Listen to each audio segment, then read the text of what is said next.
Lord, hindi ako susuko sa mga problema, pero isinusuko ko ang lahat ng problema ko sa iyo. Masarap mabuhay, Lord, kahit na maraming problema, maraming pagsubok na dumarating. Pero alam ko na hindi mo ito ibibigay sa akin, Lord, kung hindi ko ito kakayanin. Alam ko na pinalalakas mo ako at pinatitibay para mapagtagumpayan ang lahat ng pagsubok na dumarating sa aking buhay. I surrender everything to you, Lord. Ikaw na po ang may control sa lahat ng problema ko. I surrender to you my problems dahil alam ko na matatapos din ang lahat ng ito dahil ibibigay mo ang solusyon, and I claim it, Lord. Ibibigay mo ang solusyon.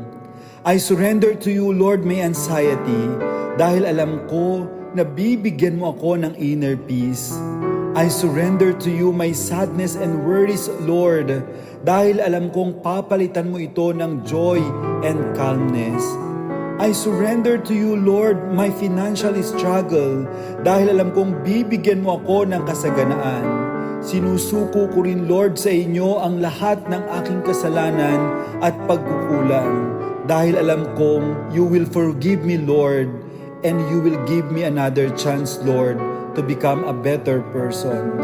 I surrender to you, Lord, ang mga mahal ko sa buhay na may sakit, dahil alam kong you will give them healing at magiging malakas ulit sila in your name.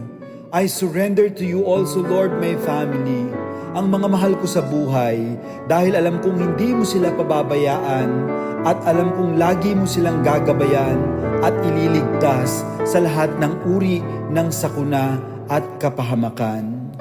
Lord, madaming pumapasok sa isip ko ngayon dahil sa dami ng stress, dahil sa problema. Pero lahat ay isinusuko ko sa iyo, Lord. You now have the control to all of it, Lord.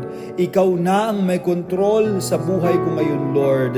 And I claim it, Lord. I claim it na maayos ang lahat at magiging maliwanag ang buhay ko. In your name, I claim it, Lord. I will receive a special blessing from you. At salamat, Lord. Thank you, Lord, dahil nandiyan ka lagi sa tabi ko at hindi mo ako iniiwan.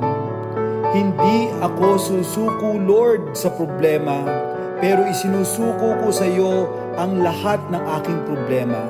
Lalaban ako, Lord, hanggang sa finish line at alam kong mananalo ako dahil kasama kita, Lord.